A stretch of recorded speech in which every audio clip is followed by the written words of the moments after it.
So in question 1, we're going to look at 4 systems of linear equations, is what these are called, and see how many solutions there are, and if there are solutions, then what are they?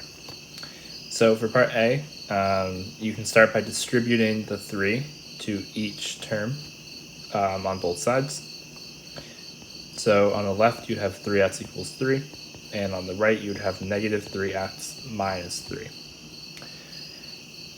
And you can do some things here. You can add a 3 to both sides. So if I do a plus 3 and a plus 3 there, then I have 3x equals negative 3x.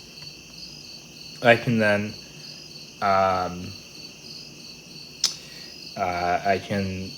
then add 3x to both sides. So you would have 6x equals 0. So plus 3x and plus 3x. And then obviously this means that x is equal to 0. That would be the only solution. So you have one solution, only 0. For part B, we can start by, say, subtracting 5 from both sides. So minus 5 minus 5. That would be 6x equals negative 9. And then divide by 6, and x would be negative 3/2. So again, we just have this, and we also have one solution. Part C can proceed the same way. So we can distribute the 5 to each term there. So 5x plus 7 is equal to 5x plus 5. And then we have the plus 1 hanging out on the right. So now 5x plus 7 is equal to 5x plus 6. You can subtract 6 from both sides, so 5x plus 1 is equal to 5x.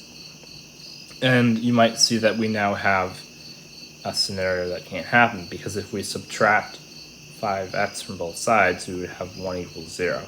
So obviously that's false. This is a system that has no solutions. No solutions. Okay. And for the last one, again, distribute this negative 2 to both terms. So negative 2x plus 3 on the left, and on the right, you'd have negative 2x plus 2 plus 1. So negative 2x plus 3. Negative 2x plus 3. And now we have like an identity, right? So maybe if we add, if you don't see it, if we add 2x to both sides, then we end up with 3 equals 3. And that's always true, right? So here we actually have an infinite number of solutions.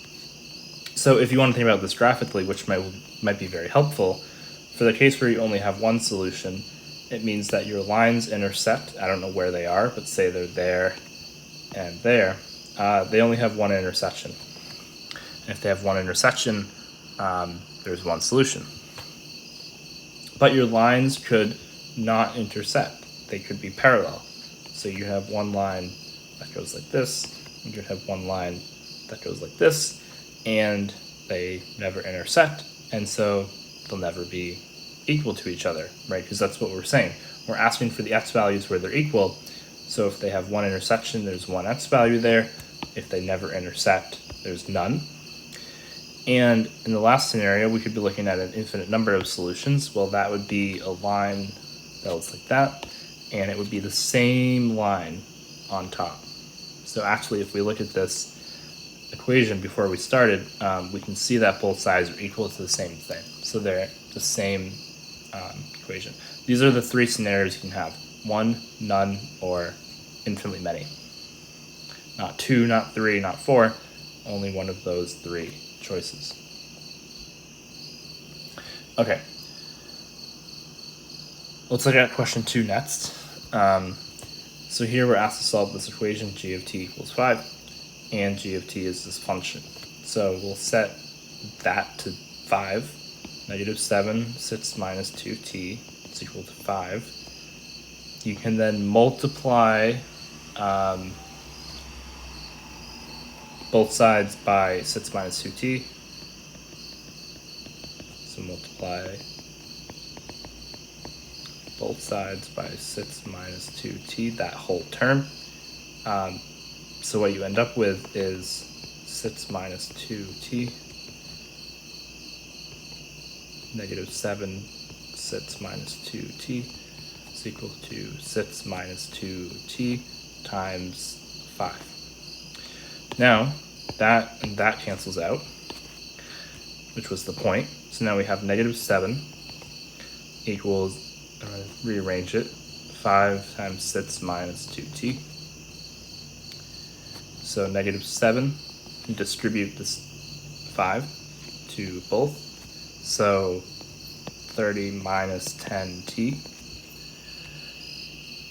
And now we can see that if we subtract 30 from both sides, we have negative 37 equals negative 10t. And if you divide by negative 10, you get a positive number, and it's 37 over 10, or 3.7. So the answer would be 3.7.